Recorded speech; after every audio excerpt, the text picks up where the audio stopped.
Hi, I'm Dre. I'm your mindset coach and mentor change, and I'm walking you to another one of our Thursday workshops where we focus on helping you to become the champion of your life.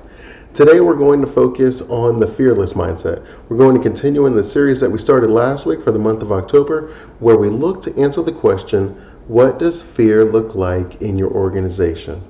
When you're thinking about this organization, it could be your company, it could be a company you work for, or it could be something that you're a part of, something you're very passionate about, or even something that has to do with your family and in your own home. Whatever the organization is, what does fear look like in that organization? Today we're going to focus specifically on inefficient processes. You will find that whenever we are doing something, that sometimes there is a little apprehension when it comes to changing processes. It's a question of whose responsibility is it? Who will get in trouble if it doesn't work? Well, I already have some workarounds. Am I sure that I need to ruffle some feathers? But we're going to look at 3 specific characteristics that you will find within an organization that is dealing with fear within their inefficient processes. Number 1, you'll find that they have poor system integrations and they have a lack of communication. So when I'm talking about poor system integrations, basically what I'm saying is when you have a company, you have a lot of departments. And if you have any sort of an organization that you are a part of, then you can have a similar situation where there are a lot of moving pieces. And if you don't communicate with each other, you'll find that there is a lot of redundancy and a lot of duplication and just an overall lack of clarity and just an overall lack of clarity and synergy within the organization. So for example, if we were looking at, let's say, a company with $1 billion budget, where the CEO met with the 10 department heads and said, you know what, I want us to be able to build $1 billion this year. Let's have each one of you build $100 million in your own department. And let's say this is just a shampoo store for the sake of having a little bit of fun with this. So you have one department that makes the shampoo for men, another department that makes the shampoo for women, a department that focuses on children, and maybe another one that does it for pets. And then we could just kind of go on with the other 6. So anyways, each of these departments have the ability to spend $3 million of budget. And so they then decide how they want to spend it. So the department that was focused on male shampoo, they decided that they were going to outsource most of their internal processes and spend most of their budget on getting athletes to endorse the product. And then the women's shampoo line, they decided that they were going to spend the money building a brand. They were really focused on building something where it's very high-end, very classy, and so they put a lot of money in marketing and they hired a lot of people and built up an overall marketing team. And let's say that the pet company, they're kind of somewhere in the middle. So they had some stuff that was outsourced. They bought a few different systems that they used internally, and they just built their product based around the idea that it's going to help your dog get rid of their fleas and ticks, or your pet get rid of their dandruff. And so they didn't really go all in on any particular thing. And so the year goes by, and then everybody goes to meet with the CEO, and the CEO is like, how do we do? And then everybody looked and was like, well, we hit our target, or we missed our target. Well, we exceeded our target by X amount. And then the CEO's like, well, how do we do as a company? Did we hit the $1 billion? And then everybody's kind of looking at each other and they're like, we don't know. We haven't talked to any of these other departments the entire year. We have not collaborated in any way, shape, or form. We just did our own thing. We spent our $3 million budgets on making sure that we could achieve the overall $100 million, and we're here to say that we hit it, or we're here to say that we did it. And now the CEO is looking around, and she sees that 6 of her 10 departments hit their goal. But there are still some overall questions and concerns and some issues among the 4 that did not achieve their goal. So among the 4 departments that didn't, they said one of the 6 was directly responsible for them not being able to hit their goal. And it was the women line that said we branded it as a luxury item. Well, it's very difficult when the male item is so cheap and it's just focusing on endorsements. It affected our brand. And not to mention the pet shampoo one, right, where some people are looking at the product and they don't even know that they made a child care shampoo. They only know it for the pet version. You're probably able to start seeing what I'm talking about here. Instead of working together as one organization where they all met together and they made decisions together that worked for everybody, or at least they collaborated in some sense where it was the most efficient manner, all 10 of them did their own thing. Some of it benefited others and some of it hindered others. And you have to look at your organization and ask that, are we working together? Do we have synergies? Are we trying to accomplish the same goal together or individually? And a real world example I recently read was the Instagram founders who sold their company to Facebook. Well, they're a part of Facebook, but they always pushed back. They wanted to maintain their culture. They wanted to maintain the way they were doing things. Now, to their benefit, they said, look, our customers are different than Facebook overall. They expect different things, and we're just trying to stay true to the brand. And then that opens up another question where it's like, okay, well, what brand are we staying true to? Is it your brand? Is it my brand? Well, what is the overall direction? Are we trying to integrate Instagram into Facebook solely because that's the way we've always done things? Or are we trying to integrate Instagram into Facebook because we think that that will be better for the overall company? And the founders of Instagram, they ended up stepping down because they didn't like the direction that Zuckerberg was taking their company. But one of the things that they had going for them was the fact that Instagram was like the shining light of Facebook's portfolio. They were doing really good. And so you may be leaning towards Facebook was just trying to change it so that they can do what they've always done. And you'll find a lot of the times when there is a lack of cohesion, where there's a lack of sharing of information, and the systems are difficult as far as talking to each other, that you find that there is an overall fear of losing control. Where this is the way we've always done it, this is the way that makes sense to me, and I'm not ready to change any of that. I'm not sure what will happen if we change some of this. And when you're dealing with the fear of losing control, then you automatically start shifting into the fear of change, which ultimately leads to a fear of failure. We don't like change because we're not sure what will happen. It's very difficult for someone to make any recommendation because that is them putting their neck out. It's one thing to say, well, I wish our systems talk to each other. You know that when I get a customer service call, I have to copy and paste the information from one system to another system because the systems don't talk to each other. And that makes our work take 5 times as long as if it was all in one system.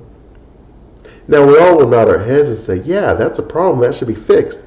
But where do we go from there?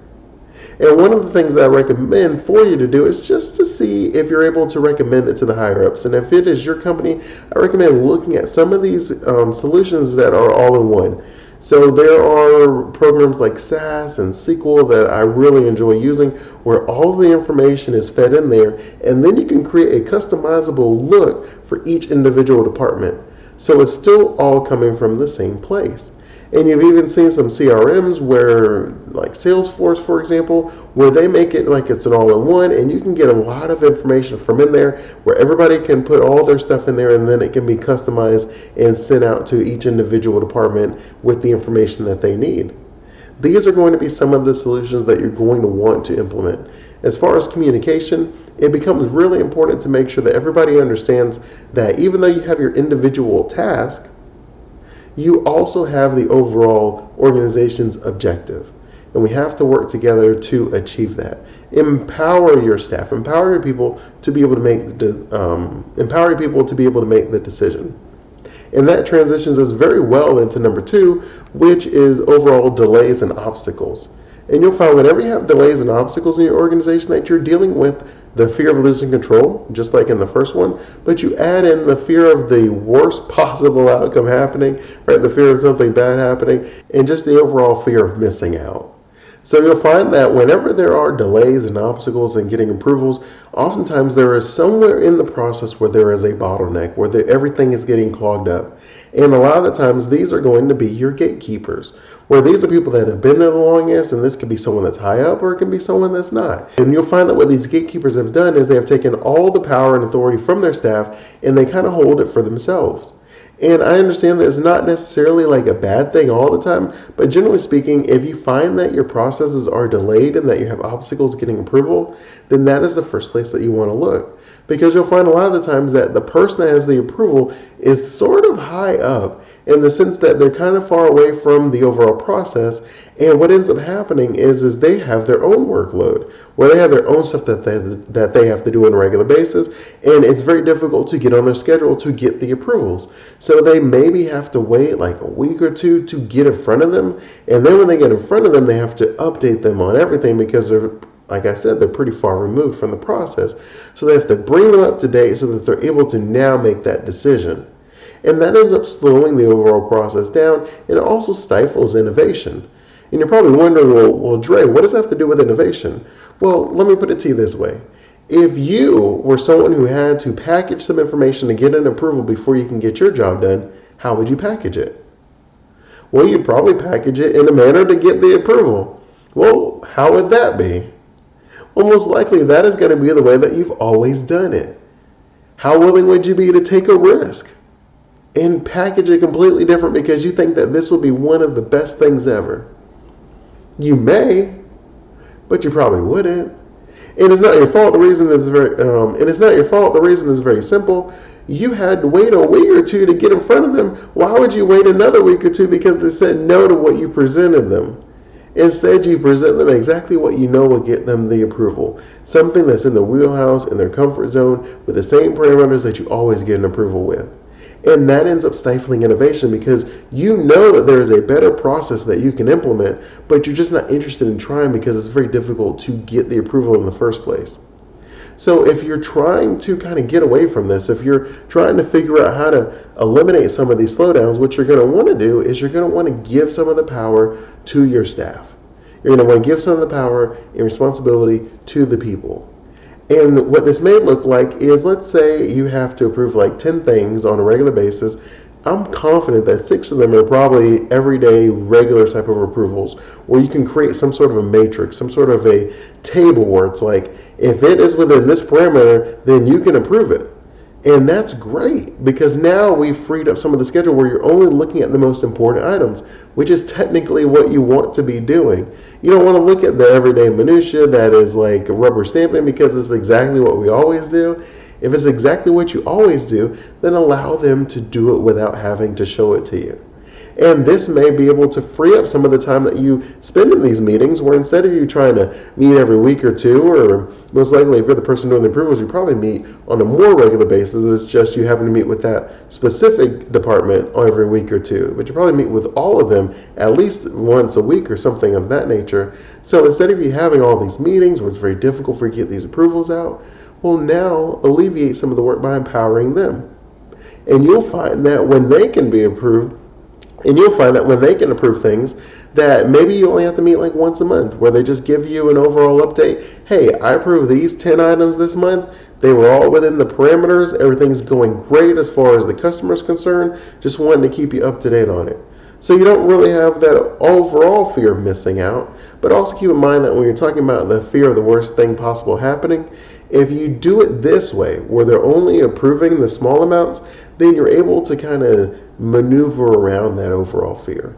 And as you give them more control, then you're going to find that they're going to rise to the occasion, as most people do. And then that will help your overall organization because you're now freeing the delays and the obstacles in the overall approval process. And this is going to also release the innovation because you're empowering your people to make decisions for themselves. And that is just what I would call like one of those win-win-win-wins. There's probably a couple extra wins in there, but you get what I'm saying. And the last thing I want you to think about is just what would a 5, 10, 15% increase in your overall productivity look like for your organization? Because that's what we're talking about here. We're not just simply talking about alleviating obstacles and delays. We're talking about increasing the overall productivity and production, and that will increase the overall outcome. So if your organization is focused on raising awareness, then you're going to be able to see more people because you have the approvals and you have the loopholes being closed and you have the overall authority being sent to where there's more people with more flexibility. If your organization is your company is focused on your bottom line, well, then you're going to find that you're able to sell more products and book more meetings and engagements. It's going to work in your benefit.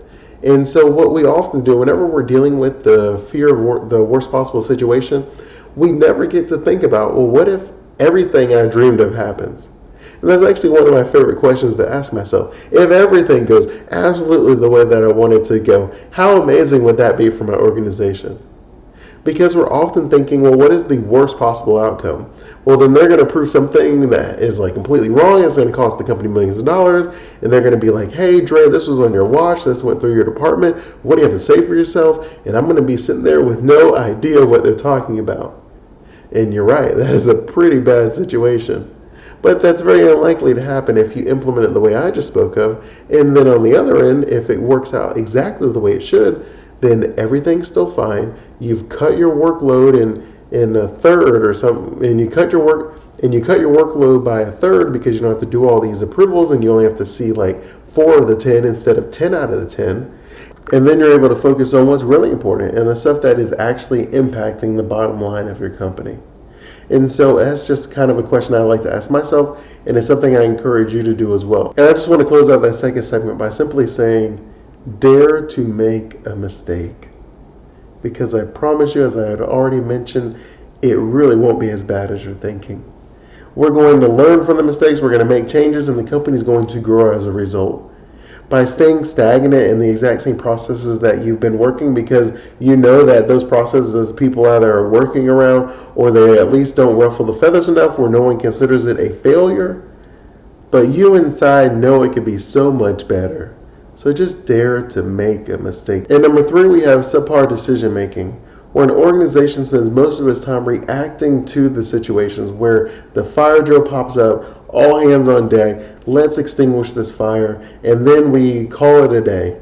But because we eliminated doing any of the work that actually was a part of that day, or at least the day before, now all of that stuff is one day closer to do. And you know that what ends up happening is that when you're in a fire drill organization, more times than not, it leads to more fire drills because everybody is focusing on the fire of the day. And that almost inherently means that nobody was able to work on the stuff that's due tomorrow or due the next day. So every day is a new fire drill because you're only working on the stuff that's due that day. And it's a really tough place to be as far as your organization is concerned, whether it's your company, a company you work for, or just something that you're passionate about, or even your home life. It's important to understand that you cannot just simply react to whatever the loudest and the squeakiest wheel is. You have to put a system and you have to put a plan in place that will enable you to work on things in a more reasonable, result-oriented manner where you can get everything you want accomplished in a reasonable amount of time. And the best way that I can think of to do that is to shift from a reactionary decision-making process to a real-time decision-making process. Oftentimes when you're doing reaction, you're looking at past stuff and then you're trying to figure out what we're going to do now. When you go real time, you're able to have what's called continuous monitoring, where you may batch the information every day throughout the day, you may batch at the end of the day, but you're able to make decisions based off the information you have today. And I'll give you a really cool example of that, and it would be like whenever you go to a hospital. They don't check your vitals at the end of each day.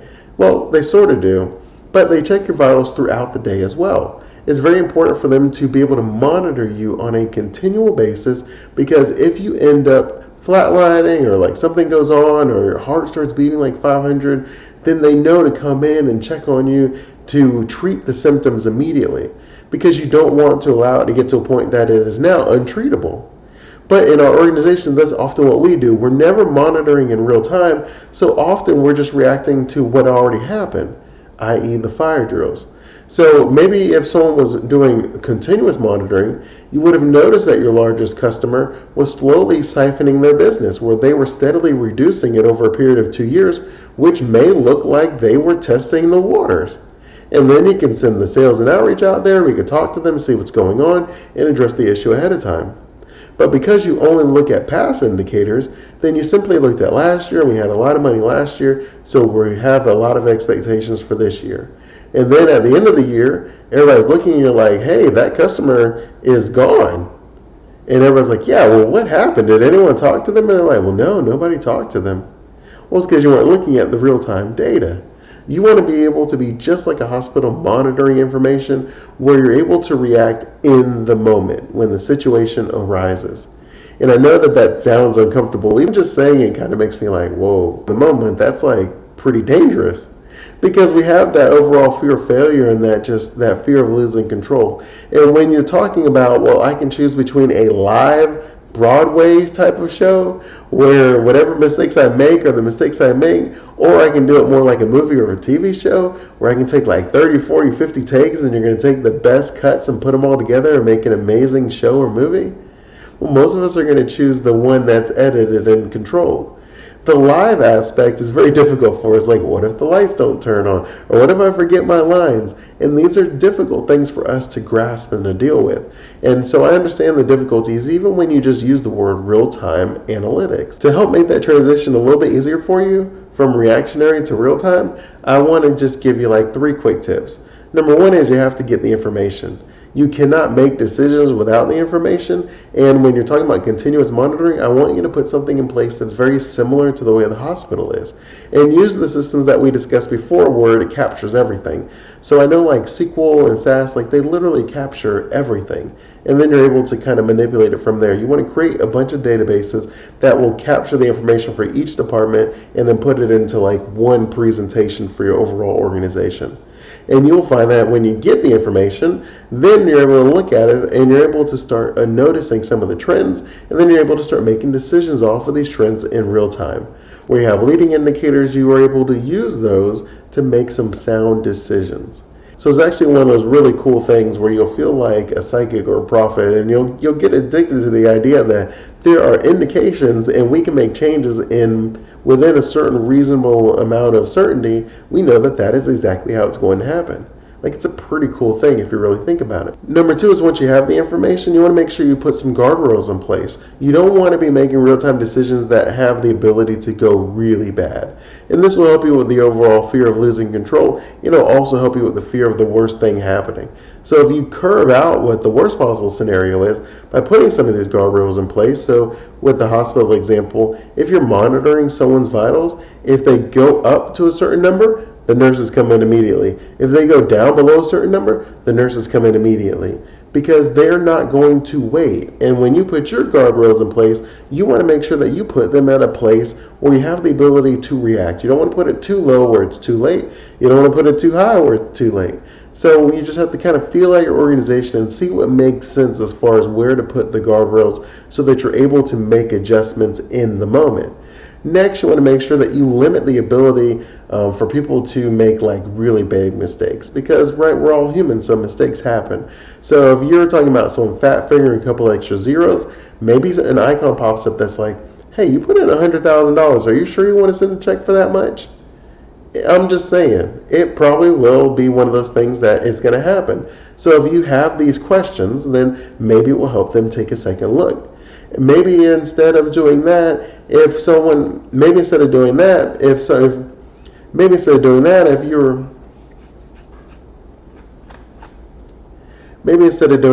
you have a product, then if they put in a price that's below cost, then maybe something pops up. If they make too many changes, then it has to have a manager's approval, like when you go to a grocery store and if you take off too many items off the grocery list, they have to get someone to key it in. Or if you go to UPS and before you check out, they have you look at your order. Or if you go to UPS, they have you look at your order and they say, hey, is all this shipped? Or if you go to UPS, they have you look.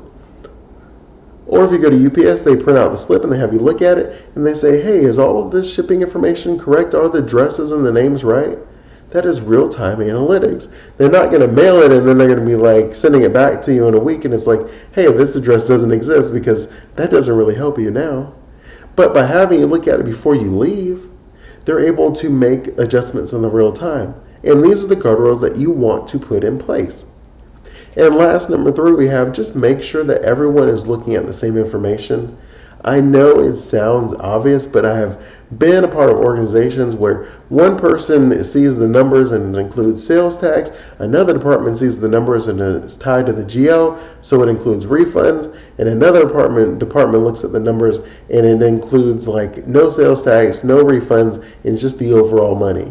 And you're going to find that there are different views within a lot of organizations because their systems don't talk to each other. Sometimes it's the limitations of the system, sometimes it's the silos and people aren't sharing information, but you want to make sure that you are using some sort of a database where everybody's pulling the same numbers. So you don't have to explain the numbers where it's like, hey, I know it says $1, but remember it's with this department. But if you're taking that number and from the other department, it's really 88 cents.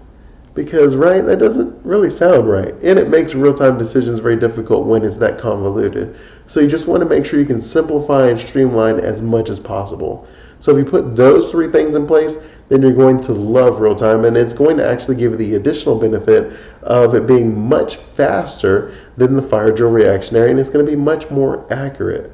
And I believe those two things are what all organizations, whatever it is that you're doing, are focused on. So I hope that you enjoyed our time together. I always do. If you have any questions, email me, Andre@forecasthope.com. That's Andre, UNDRE, @forecasthope.com. You can go to forecasthope.com and you can get free resources. I always have information and stuff available for you.